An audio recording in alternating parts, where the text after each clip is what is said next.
Je peux conseiller à toute personne qui peuvent avoir le déchet pour le gaz que c'est un fait réel, que ce n'est pas ce que les gens disent dehors, que c'est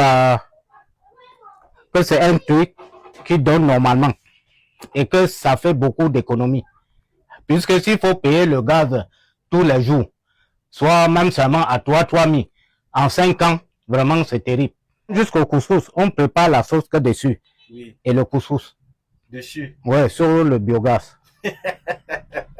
Ok papa, dis-moi un peu, le matin, n'est-ce pas, tu procèdes comment? Explique-moi terre à terre comment tu procèdes quand tu te lèves le matin. Pourquoi on essaie de voir un petit exemple? Le matin, dès que je me lève, je me rends à la porcerie. Je nettoie la caca avec les urines du porc. Dès que je finis de tourner, je charge mon biogaz avec. Ici, le chargement est fini. Une fois que le papa introduit les lisiers de porc ici, ça va tomber ici dans la chambre de fermentation.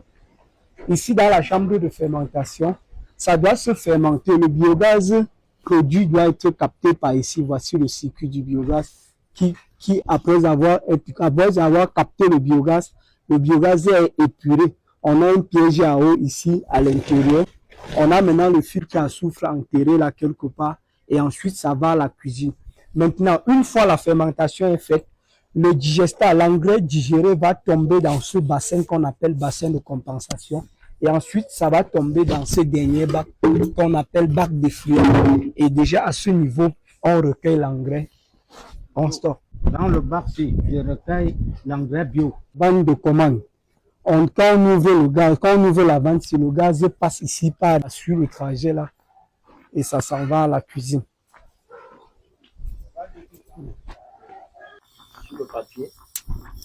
Voilà, vous voyez comment la flamme du biogaz. Donc, c'est donc cette flamme-ci qu'on va utiliser une fois que l'enfant ouvre le gaz. Ça ne peut pas brûler cette maison-ci. J'ai été déjà maintes fois victime, puisque j'ai des petits-fils à la maison.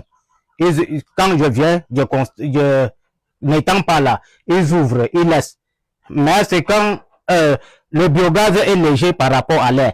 Donc quand l'enfant laisse, le vent fait évaporer. C'est la raison pour laquelle quand tu ouvres la plaque, il faut t'approcher à côté de la plaque avant que le feu prenne. Donc tu ne peux pas te mettre à distance, tu claques l'allumette, ça prend feu. Ça ne peut pas brûler cette maison. Non, ça ne peut pas brûler. Si ça devait brûler, c'est que les enfants ont déjà fait brûler la maison avec ça.